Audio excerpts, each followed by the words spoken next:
وہ بدماش لچا لفنگا آفتاب زبیری آج دوسری بار اس گھر کی بیٹی نے مجھے اس کے سامنے دو کوڑی کا کر دیا ہے۔ وہ تو مجھے دیکھ کر حیران ہی رہ گیا، اور جو ولید نے اس بدبخت کے بارے میں پوچھا تو اس نے صاف انکار کر دیا۔ یہ نامراد اس کے گھر کیوں آنے لگی؟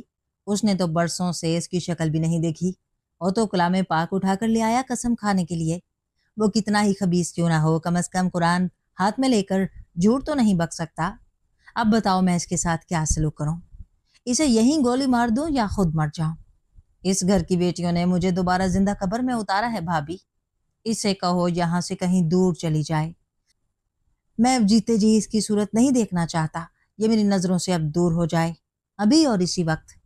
انہوں نے کہتے ہوئے ایک آخری نفرت بھری نگاہ بیا کے چہرے پر ڈالی اور پشت پھیر کر کھڑے ہو گئے۔ ان کی قہر برساتی آواز سن کر ہی گھر کے سب لوگ ایک بار پھر وہاں اکٹھے ہو گئے تھے۔ تایا جان، مجھے معاف کر دیں، خدا کی قسم میں جھوٹ نہیں۔ اس نے گڑ گڑاتے ہوئے ان کے پاؤں پکڑ لیے تھے۔ انہوں نے اس کے ہاتھ کو زور تلے پاؤں سے کچلا اور دور جا کر کھڑے ہو گئے۔ میرا آخری فیصلہ، بھابھی اگر آپ اس کو گھر سے نہیں نکالیں گی، وہ چبا چبا کر بولے، تو پھر آپ کو اپنے دونوں باقی بچوں سمیت اس گھر سے ہر رشتہ اور تعلق توڑ کر نکلنا ہوگا۔ آپ کا جائیداد میں جو حصہ بنے گا وہ آپ کو مل جائے گا، مگر اس گھر سے نکلنے کے بعد۔ اور اگر آپ اس کو اس گھر سے نکال دیتی ہیں تو پھر دوبارہ اس گھر سے کوئی تعلق نہیں رکھیں گی۔ تبھی میں آپ کی اور آپ کے دونوں بچوں کی ذمہ داری لے سکتا ہوں۔ دونوں باتیں آپ کے سامنے ہیں اور آپ کے پاس سوچنے کے لیے آج کی رات اور کل کا دن ہے۔ خوب اچھی طرح سوچ کر فیصلہ کر لیں۔ اور آپ جانتی ہیں، وہ جاتے جاتے رکے اور اسی پتریلے لہجے میں بولے، میں اپنے فیصلے بدلنے کا عادی نہیں، اور بخدا رو دھو کر مجھے اس پر مجبور کرنے کی کوشش بھی نہ کیجیے گا، کیونکہ اس کا کچھ فائدہ نہیں ہوگا۔ ان کے آہنی لہجے کی گونج خاموش فضا میں ان کے جان کے بعد بھی دہلاتی رہی۔ پھر ایک ایک کر کے سب ان کے پیچھے چلے گئے۔ ان کا فیصلہ اٹل ہوتا ہے اور ناقابل ترمیم، یہ سب جانتے تھے، اس لیے کسی کو اختلاف رائے کی جرت نہیں ہوتی تھی۔ ولید اور چاچو بھی اسی خاموشی سے پلٹ گئے، اور وہ وہیں رستے میں اپنے زخمی ہاتھ سے اٹھتی ٹیسوں سے بے نیاز پتھر کا بت بنی بیٹھی رہی۔ ممی اس طرح نیم مردہ حالت میں بیٹھی تھی، زویا اسی طرح دیوار کے ساتھ لگی کھڑی تھی، اور حارث ممی اور زویا کو ہراساں نظروں سے دیکھ رہا تھا، اور ربیہ کے چہرے پر شاید اسے اس کی تقدیر صاف لکھی نظر آ رہی تھی، جبھی وہ اس کی طرف بالکل ہی نہیں دیکھ رہا تھا۔ پھوپھا جان نے ایسا کیوں کیا؟ پھوپھا نے آ کر سچ کیوں نہ بتایا؟ اس کی نظروں میں پھوپھا جان کی وہ آخری پراسرار سی مسکان ٹھہر گئی تھی۔ میں ادھر آنے سے پہلے، اس ذلت کو سہنے سے پہلے کیوں نہ مر گئی؟ اس کا دل چیخ چیخ کر رونے کو چاہ رہا تھا، مگر آج سے اس گھڑی سے شاید اس کے دل کے سارے اختیارات چھین لیے جاتے تھے۔ اور ٹکر ٹکر ممی کی شکل دیکھ رہی تھی۔ ان کی نوکے زباں پر اب اس کی تقدیر دھری تھی، اور ممی، ان کو تو جیسے ارد گرد کا کچھ ہوش نہیں تھا، وہ پتھر کی طرح ساکت تھی۔ انصاری ہاؤس خاندان بھر بلکہ شہر میں ایک مثالی گھرانہ سمجھا جاتا تھا۔ محبت و اتفاق کے معاملے میں لوگ تینوں بھائیوں کی محبت و یگانگت کی مثالیں دیتے تھے۔ انہوں نے خود بھی کبھی تایا جی، ڈیڈی اور چاچو کے درمیان ذرا سی تو تکار یا معمولی سی رنجش پنپتے نہیں دیکھی تھی۔ گھر کے سب اختیارات اور فیصلے تایا جی کے پاس تھے، اور ان کے کسی فیصلے سے دونوں بھائیوں یا ان کی بیویوں نے کبھی اپنے اختیارات کا ناجائز فائدہ نہیں اٹھایا تھا۔ یہی حال تینوں کی بیویوں کا تھا۔ کبھی تائی جی، ممی یا چاچی میں روایتی حسد، بغض یا بدگمانی پیدا نہیں ہوئی تھی۔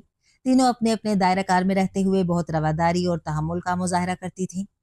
دادی کے زمانے سے وہ تینوں کی پورشنز علیحدہ علیحدہ تھے، اس لیے بھی جھگڑے کا امکان نہیں تھا۔ ہفتے میں ایک دو بار تینوں فیملیز اکٹھے رات کا کھانا کھاتی تھیں۔ زندگی کے دن بہت خوش باش گزر رہے تھے۔ گھر کے سارے بچے تایا جی کے لاڈلے تھے۔ جو فرمائش، جو ضد اپنے والدین سے نہ منوائی جا سکتی تھی، اسے تایا جی بخوشی پوری کر دیتے تھے، اور ابیہ تو ان کی خاص منظور نظر تھی۔ اس کی شاید دو تین وجوہات تھی۔ ایک تو وہ ان کے بھائی کی پہلی اولاد تھی، اور پیدا ہوتے ہی اسے نمونیا ہو گیا تھا، اور نمونیا بھی ایسا کہ ایک بار تو ڈاکٹر نے اس کی موت کی تصدیق بھی کر دی تھی۔ اس وقت اسے تایا جی اور تائی جی ہسپتال لائے تھے۔ دونوں کے ہاتھ پاؤں پھول گئے تھے۔ تائی تو باقاعدہ رونے لگی۔ قدرت کو شاید ان کے آنسوؤں پر رحم آیا۔ اس کی زندگی منظور تھی کہ چند گھنٹوں بعد اس کی حالت سنبھل گئی۔ اس روز تایا جی نے گھر آ کر ڈیڈی سے اسے اپنے اکلوتے بیٹے زریاب کے لیے مانگ لیا تھا۔ اس لیے بھی وہ ان کی پیاری تھی کہ وہ ان کی ہونے والی بہو تھی اور زریاب کی پسند تھی۔ تائی جی آج تک اس پر جان چھڑکتی آئی تھی۔ सर्दियों गर्मियों के आधे से ज़्यादा मलबूसात ताई जी उसके लिए ख़रीद कर लाती थी और ताया जी हर शॉपिंग में उसका हिस्सा ज़रूर होता था। फिर ज़रियाब की तरफ से मिलने वाले कीमती गिफ्ट्स अलहदा होते। मोहब्बतों के इन्हीं झूलों में झूलते जवानी में कदम रखा तो खुदा की बनाई अपनी सूरत देखकर खुद भी प्यार आने लगा। ताया जी की फैमिली की मोहब्बतों में कुछ और इजाफा हो गया। वो तो शायद उसे इंटर के बाद ही रुखसत करा लेते, मगर ज़रियाब ने बाहर जाकर पढ़ने की जिद शुरू कर दी।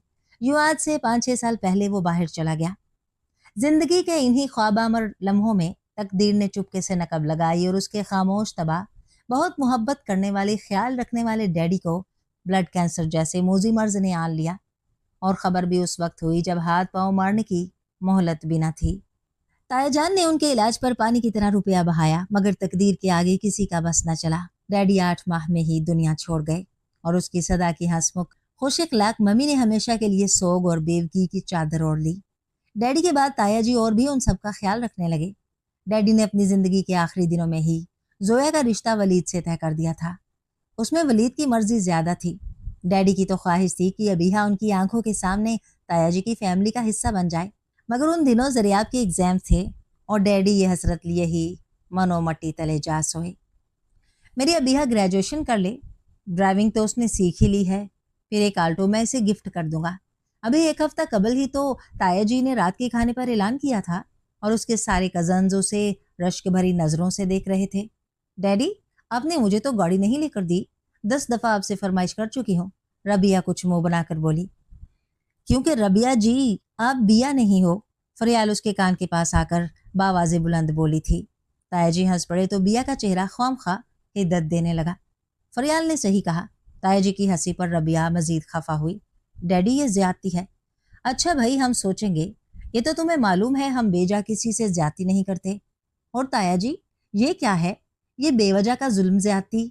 मैं किस तरह आपको यकीन दिलाऊं कि मैंने कुछ नहीं किया, मेरे हाथ बिल्कुल साफ हैं आपकी इज्जत की चादर की तरह।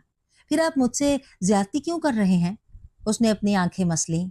सुबह से वो कमरे में बंद थी, किसी ने पलट कर उसकी खबर ना ली थी। न मम्मी उसके पास आई, न घर का कोई फर्द। मुलाजमा एक बार खाना लेकर आई थी जो उसने वापस भिजवा दिया। उसकी भूख, प्यास, नींद, सुकून सब मिट चुका था। वो कई बार ज़रियाब का नंबर ट्राई कर चुकी थी।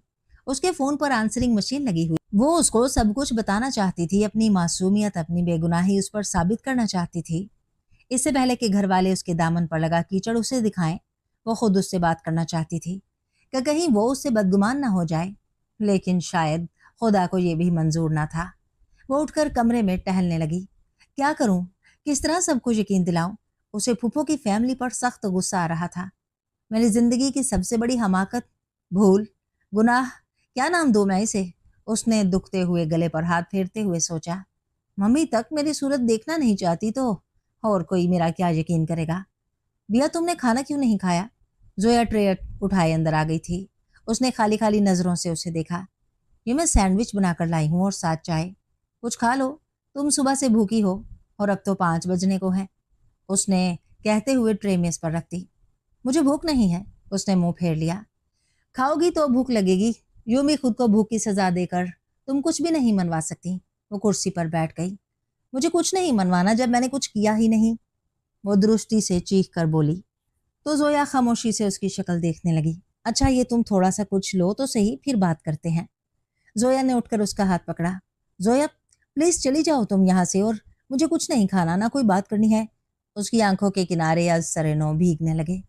बिया प्लीज मत करो, ये किसी भी मसले का हल नहीं है। उसने अबीहा को खींचकर कुर्सी पर बिठाया। मम्मी, मम्मी कहाँ है?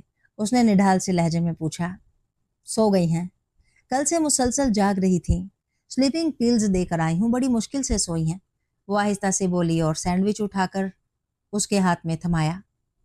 वो आंखें झपक झपक कर उमड़ती बरसात को रोकने की कोशिश कर रही थी। बिया खाओ ना प्लीज। उसने सैंडविच उसके मुंह के पास किया तो बिया ने सैंडविच का जरा सा कोना दांतों से तोड़ा। जब तुम्हें मालूम था कि घर में कोई फूफो का नाम लेना पसंद नहीं करता, तो फिर तुम क्यों गई उधर? उसने थोड़ा सा सैंडविच खाकर वापस प्लेट में रख दिया। मैं क्या करती, मौसम बेहद खराब था, इस कदर बारिश थी, वैन वाला भी नहीं आया था, कॉलेज सारा खाली हो चुका था, सड़क दूर दूर तक बिल्कुल वीरान, और तूफानी बारिश। किसी रक्शे या टैक्सी में बैठने से मुझे खौफ आ रहा था। रोशी घर पर जाने के लिए निकल रही थी। मुझे देखकर उसने इसरार करना शुरू कर दिया। अपने खौफ के हाथों मजबूर होकर मैंने सोचा कि घंटा 2 घंटा तक मैं किसी तरह घर आ ही जाऊंगी, मगर वहां जाकर मौसम और भी खराब हो गया। मैं क्या करती? उसकी आंखों से झरझर आंसू फिर बहने लगे। फोन फोन कर देना था ना ताया जी के मोबाइल पर, वलीद के नंबर पर, घर पर कहीं भी। कहाँ से करती फोन? फूफो के घर फोन था ही नहीं। उनकी हमसाई के घर तो घर के तीनों नंबर डेड थे और मोबाइल डायल करने की सहूलत उनके फोन पर नहीं थी। मम्मी ने हारिस को भेजा तो नूरीन के घर वो सोई हुई थी। उसकी अम्मी ने कह दिया कि अबीहा ने कहा था कि वो खुद ही घर पहुंच जाएगी। दूसरी बार मम्मी ने इस ख्याल से ना भेजा कि वो लोग कुछ और ना समझ लें, खुद ही तुम्हारा इंतजार करती रही। फिर काफी देर बाद वलीद आया तो मम्मी ने इसे कॉलेज भेजा, मगर वहां तो कुछ भी नहीं था। ताया जी और चाचू भी कुछ जल्दी घर आ गए। इस दौरान चाची की कजन की गाड़ी खराब हो गई। वो तीनों मियाँ बीवी 3-4 घंटे उधर रुके। उनकी मौजूदगी ही में अंकल हमदानी, उनकी बीवी और साली आ गए, और जो कुछ मैं और मम्मी छुपाना चाह रहे थे कुछ भी ना छुप सका। सबको थोड़ी ही देर में खबर हो गई। चाची की कजन तो 3-4 घंटों में चली गई। उसके बाद वलीद और चाचू के मोबाइल पर उनके 2-3 फोन आए और खानदान के कुछ और अजीजों के भी, अभी यहाँ आई या नहीं, बच्ची का कुछ पता चला या नहीं। ताया जी को तो जैसे ही पता चला उन्होंने जमीन आसमान एक कर दिया।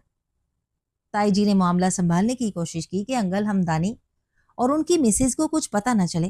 वो तो रबिया की शादी की डेट फिक्स करने आए थे और आज दोपहर वो लोग कोई भी बात किए बगैर वापस चले गए हैं।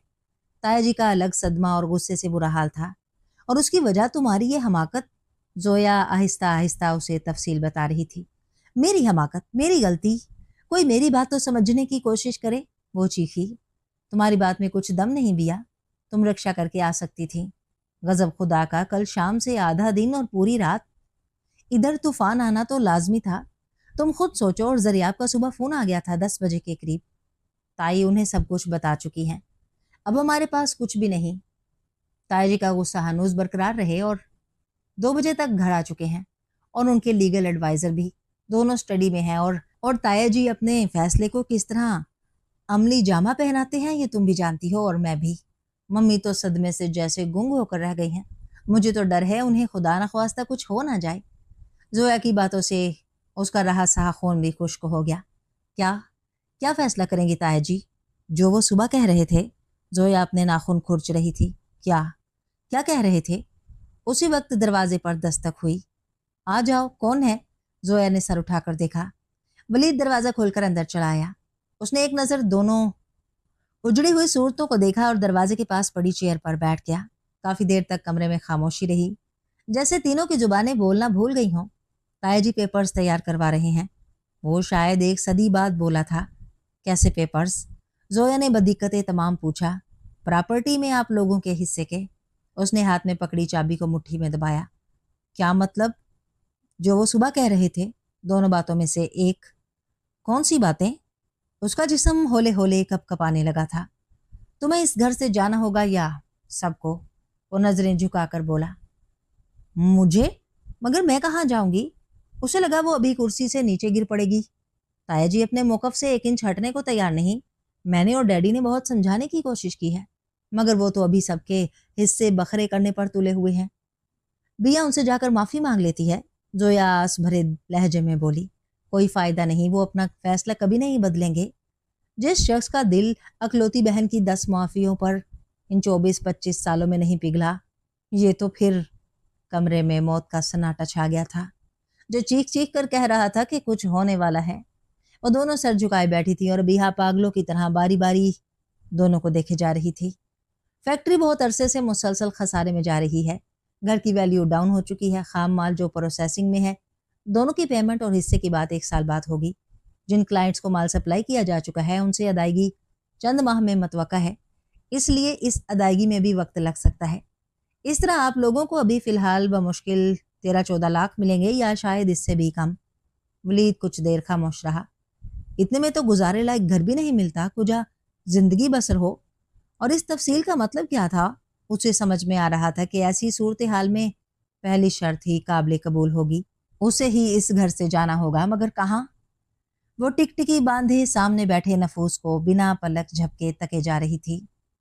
कोई इम्कान, कोई रास्ता, कोई और चॉइस। शायद। उसे याद भी याद था जॉन पॉल से अपनी पहली मुलाकात का मंजर।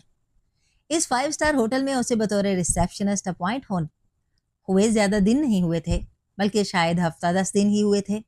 उसे ये जॉब अभी 2 माह के ट्रायल पर दी गई थी। इस शानदार होटल में बतौर वेट्रेस ही जॉब मिलना बहुत बड़ी बात थी, वो रिसेप्शनिस्ट की जॉब।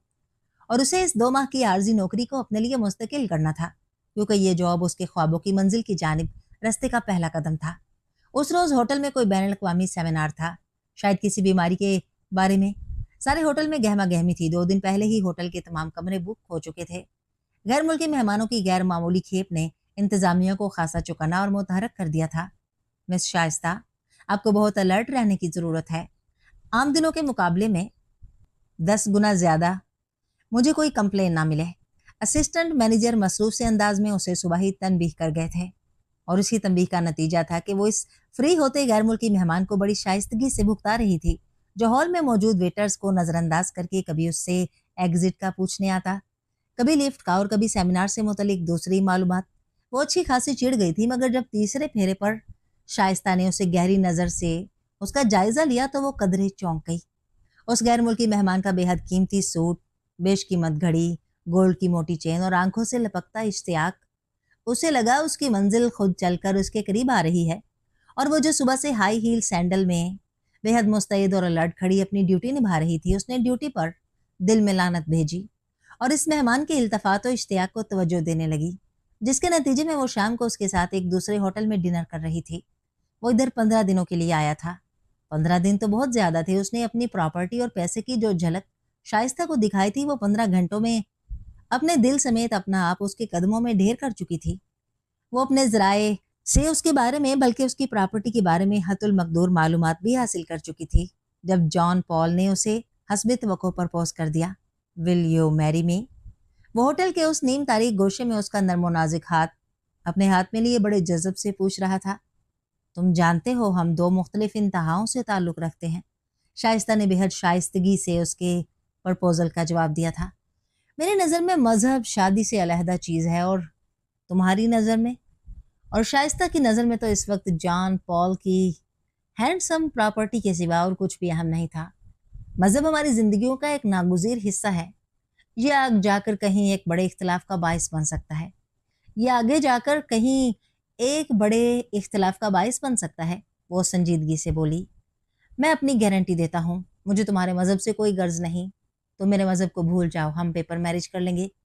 हम अच्छे दोस्त तो हैं ना, और शादी के लिए दोस्ती पहली ठोस शर्त होती है। वो अपने कल्चर और तहजीब के ऐन मुताबिक बात कर रहा था। उसके वालिदैन पारसी थे। वो खुद क्या था इसे खुद भी मालूम नहीं था। जॉन, ये बहुत बड़ा रिस्क होगा मेरे लिए। मेरे घर वाले, मेरा खानदान मुझे कभी माफ नहीं करेंगे। ये जुमला बोलते हुए वो बड़ी तेजी से इन शराइत के बारे में सोच रही थी जो उसे उस पेपर मैरिज के एवज जॉन पॉल से तय करनी थी। और शादी के बाद यहाँ रहना मेरे लिए खुदकुशी के बराबर होगा। तुम इधर क्यों रहोगी? तुम मेरे साथ बर्मिंघम चलोगी, और हम दोनों मिलकर एक अच्छे मजबूत खानदान की बुनियाद रखेंगे, जो दोस्ती जैसे नापायदार रिश्ते से जन्म लेगा। और जो दरमियान में तुम मुझसे फेडअप हो गए या तुम्हारा मूड बदल गया, तो मैं तो कहीं की ना रहूंगी, ना अपने घर की तरफ पलट सकूंगी और ना किसी और की तरफ। ऐसा कुछ नहीं होगा, मैं तुम्हें गारंटी देता हूँ। वो ठोस लहजे में बोला, जॉन, इस जिंदगी को महज गारंटी ही तहफ़्फ़ुज़ नहीं दे सकती। जिंदगी से वाबस्ता हर खदशे को उसे समझ में नहीं आ रहा था वो अपना मुद्दा कैसे बयान करें। यू आर राइट, वो सर हिलाते हुए बोला, मैं अपनी प्रॉपर्टी में से निस्फ तुम्हारे नाम शादी से पहले ही करने को तैयार हूँ, बल्कि अगर तुम कहो तो इससे भी पहले। और जो तुम कहो। वो शाइस्ता की तवक्कुआत से बढ़कर ज़हीन और समझदार निकला था, और उसकी समझदारी ये थी कि वो भी मजीद ना सोचे, और उसने सोचा भी नहीं। अगले महीने वो उसकी लाइफ पार्टनर की हैसियत से उसके साथ बर्मिंघम जा रही थी। मजहब का खाना उन दोनों ने हर ज़रूरी डॉक्यूमेंट में खाली छोड़ दिया था, और मज़े की बात, जॉन पॉल के साथ 18 साल रफाकत में कभी भी पलट कर देखने या सोचने की ज़रूरत महसूस ना हुई कि उसने क्या गलत किया है। वो अब सोचती थी तो उसे भी यकीन नहीं आता था। जॉन ना खुद कभी चर्च गया, ना उसे मजबूर किया, और उसके तो हर दर्द की दवा ढेरों पैसा था। जॉन के वालिदैन उसके लिए छोड़ गए थे कि वो सारी जिंदगी बैठ कर ऐश करे। फिर उन दोनों के कोई बच्चा भी ना हुआ जो इस मजहबी खलीज को बेदार करने का सबब बनता। सर शुक्र कि ऐसा कोई मौका ना आया और शायद इसी ख्याल ने उसे कभी बे औलाद होने का एहसास भी ना होने दिया। हाँ, कुछ महीनों से जॉन पॉल की इस मोहब्बत भरी रफाकत और दौलत की वलवला मौजूदगी के बावजूद उसके अंदर कोई एहसास चुटकियां काटने लगता था। इससे पहले कि वो इस जद में आकर कुछ सोचना शुरू करती, जॉन पॉल का बुलावा आ गया। कैंसर ने उसके जिस्म के हर रेशे को जहर आलूद कर दिया था। उसके आखिर दिन किस कदर अजियत भरे थे कि शाइस्ता को भी उसके करीब जाते खौफ आने लगा। वो इससे कहीं दूर भाग जाना चाहती थी। घंटों किसी पब या किसी वीराने में या अपने शानदार अपार्टमेंट में बैठी रहती, मगर जॉन के पास ना जाती। आखिरी लम्हों में भी शायद उसे शाइस्ता का ही इंतजार था, जब वो खुली आंखें दरवाजे की तरफ जमाए इस दुनिया से रुखसत हुआ था और शाइस्ता को भी उस अनदेखे एहसास जुर्म से रिहा कर गया। उसने कुछ एहसासे बेचे, बल्कि ज्यादातर तो वो जॉन की जिंदगी में ही फरोख्त करवा चुकी थी। उसके पास ज्यादा दौलत बैंक में रकम की सूरत में मौजूद थी, जिसे उसने फिलफोर पाकिस्तान ट्रांसफर किया और फिर उसे इधर आकर सेट होने में भी काफी वक्त लगा। जॉन पॉल का करीबी दोस्त डॉक्टर रजा था, जिसने उसकी काफी मदद की थी एक छोटी सी फर्म, शानदार घर और एक लग्जरी लाइफ सेटल करने में। मगर इस लग्जरी लाइफ में तन्हाई के खून चूसने वाले कांटे उगे थे, जो हर पल उसके वजूद को छलनी करते रहते थे।